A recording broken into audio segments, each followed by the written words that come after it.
Bismillah ar-Rahman ar-Rahim. Assalamu alaikum and welcome to the final interview for the morning right here on News and Views. It is 12 after 10 o'clock and we're now going to be talking with Thembisa Fakude. Assalamu alaikum to you, welcome, and shukran very much for indulging us. I know that I've run over time, but thank you indeed for being patient. Welcome to the program. We're looking at hashtag justice for Jamal Khashoggi. Welcome. Assalamu alaikum warahmatullah.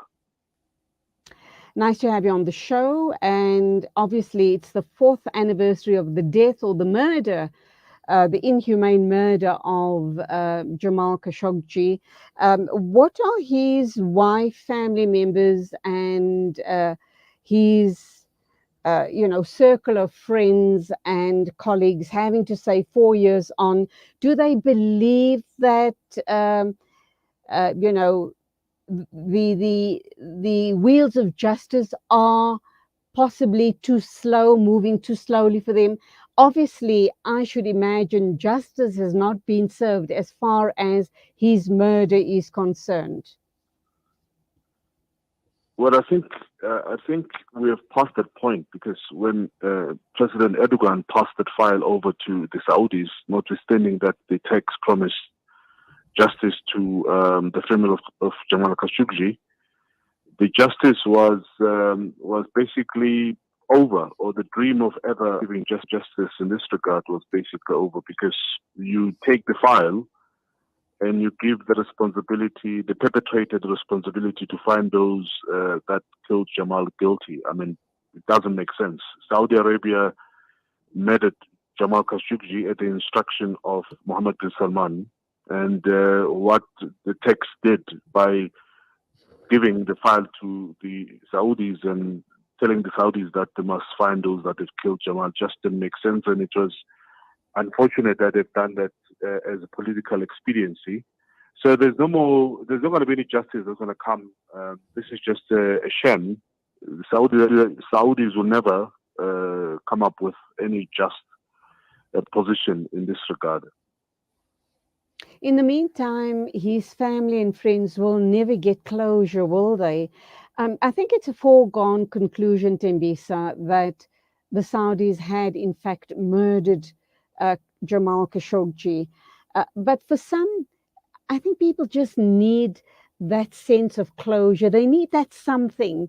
And the Saudis, the authorities are not giving them that something so that they can move on with their lives. His wife and family members have also accused the authorities of, stating that all of their devices, phones, computers, etc., had been compromised. They've been tracked by all sorts of spyware, and undoubtedly they still are. How do these people then find closure and then try and live a life of peace and normality?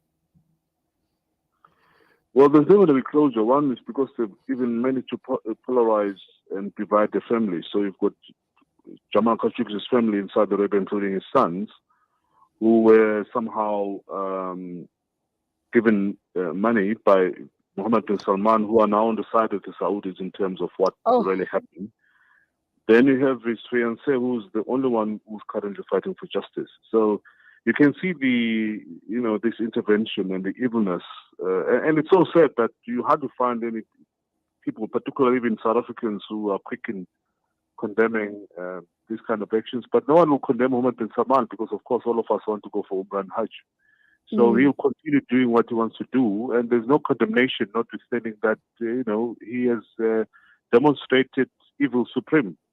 By killing someone, chopping him into pieces and dissolving him in an asset, and then there's no body to be found. This is the worst kind of humanity, and yet none around the world are willing to actually expose themselves and speak as like you and I are doing. I mean, some of us have written off the chance of ever traveling to Umrah and Hajj again, as long as Mohammed bin Salman is in place, because of what we say. So you expect that the world will be condemning him. So there's not going to be closure. One, because there's no body. Two, is that the family has been divided. You have his family brothers and others who are in Saudi Arabia, of course, under duress, had to agree with Mohammed bin Salman, and they've been given what is known as blood money, who are now quiet in this regard. They're not fighting. You never hear of them, nor his sons see or hear of them speaking for his father or calling for justice. The only person who's currently doing that is his fiancée, and she stands alone. And this time around, she did it because of first that Mohammed bin Salman was invited for some reason to attend the Queen's funeral, and that was used again to amplify and remind the world that this man killed Jamal Khashoggi. And in the UN, during the United Nations General Assembly, which is the annual gathering where all of these type of global grievances are displayed, even there were demonstrations. But I don't think we'll ever see justice because two main countries where the crime occurred have given up, taken the file and transferred it over, and the perpetrator is now in charge of the file. So we can only continue calling for justice, which I think is what the world should do, continually reminding the world that Saudi Arabia is led by a murderer. But other than that, I doubt if there ever going to be justice. His fiancée, who is, I understand, living in Turkey, she says that on this day 4 years ago, the world lost a brilliant thought leader, journalist, husband, father, and grandfather. She says her loss is absolutely incomprehensible. She 4 years later, she can't even come to terms with that, knowing that their devices were, obviously, their devices were being tapped. Everything and anything over the years that was being discussed, they were being tracked, and their every move was known to the governments concerned. Uh, I think, like you say, Thembisa, a few lone voices like yours and mine, and a few others around the world, and his fiancée will keep, hopefully, his legacy alive. But beyond that, I suppose in time, everyone will forget. They'll forget justice for Jamal Khashoggi, because I'm kind of wondering more, what more can we do? What more must we do to keep that legacy alive, to keep his name alive, to keep the fact that he was a liberator of thought, and wanting freedom for his people. And here he's no longer amongst us. Yeah, well, there's nothing. I mean, it's for me, it just infuriates me because here are these people we're supposed to be looking up to in terms of moral compass and political direction, and they're committing crimes. Take is actually even much more disappointing. Not only have they transferred that file, but they went on to kiss and make up with Israel. Following Yes, I read that report. Mm.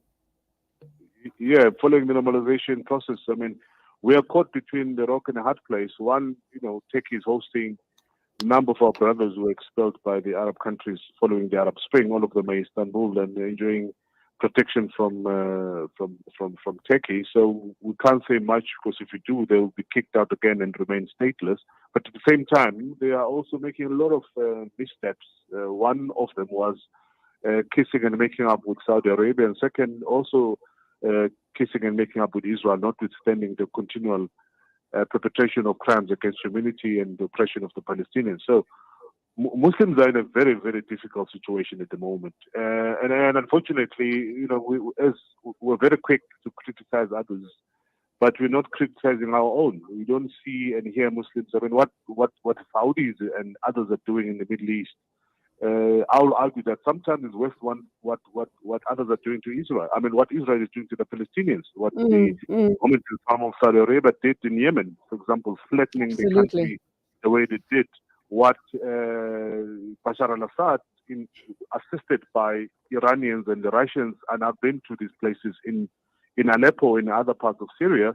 It's disgusting. It's almost genocide, but nobody will say anything because, of course, we have to support Iran, and we don't want to offend Iran. But if Iran is actually a perpetrator of crimes against humanity, we see what's happening at the moment with the situation of Hashmi Amini, who was killed because she happened to show some couple of strands of hair, and someone felt that was immoral, and her head was banged against the police van, and she later died because of those injuries. We had to say a word. There's a protest taking on or going on at the moment in Tehran, politically changing, historical protests. But you hardly hear about it in South Africa because, we don't want to say anything against Iran because Iran is supporting Israel. We have to stand firm for justice sometimes, even if it's against ourselves. And unfortunately, the current leaders, Muslim leaders that are leading us, all of them are tainted. And we can't really comfortably call them leaders because they continue oppressing our own people. We saw some couple of weeks ago, and suddenly people are, rubbing shoulders with Bashar al-Assad, the butcher of his own people, killed thousands and millions of human beings. The fact that we've got Brexit and all the rise of the right-wing movements in Europe is because of the influx of the Syrians in crossing the Mediterranean into Europe, and it has created this international havoc. But nobody says a word about it. We hardly condemn Hezbollah that has created parallelism in Lebanon that continued to disturb peace and stability in that country, simply because they support the Palestinian cause. So we need to educate ourselves about what's going on in the world, and we need to remain firm in terms of our condemnation of the atrocities committed by these leaders. On that very, very pessimistic and dark note, because that is exactly what's playing out in the Muslim world, we're going to have to end there. Let's hope and pray that a hashtag justice for Jamal Khashoggi doesn't die out, that his fiancée will keep on demanding answers. We know what the answer is, but of course everybody has been, as you say, mummed into silence because of the rich and the powerful. They do seem to have an influence on lesser beings like ourselves. But always a pleasure talking with you, Thembisa Fakude. Thank you indeed for sharing your thoughts on the show this morning. You go well, and Allah be with you. Assalamu alaikum to you. Wa alaikum assalam wa rahmatullah. It is exactly 10:24 a.m. I have just realized as I wrap up the show this morning what a troubled world we live in, because we started off by talking with two young ladies at the University of Wisconsin-Madison about supposed anti-Semitism chalking in that part of the world. They also spoke about the indigenous people in Wisconsin that have been displaced and they don't have a voice.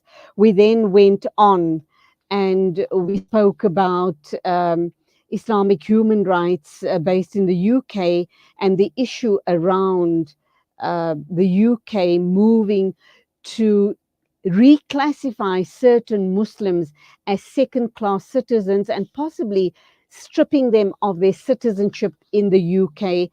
We've also talked with Professor Sipho Siepe, a political analyst, about the state of South Africa and the ANC's hold over the country, the dark lords, how we being held to ransom here in South Africa by Ramaphosa and all his comrades, the ANC cabal. They are bringing us to our knees here in South Africa. And we've wrapped up by talking with, obviously, Thembisa Fakude about 4 years on and the murder of Jamal Khashoggi, hashtag justice for Jamal Khashoggi.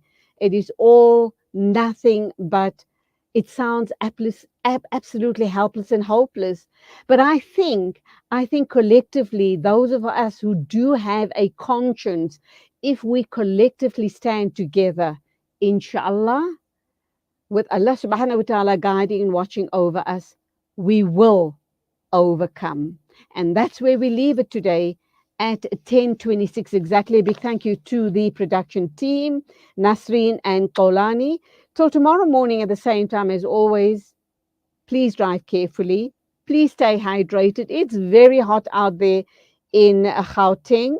So please keep hydrated. And I do hope you're going to join me again. Assalamu alaikum and Khuda Hafiz from me, Julie Ali.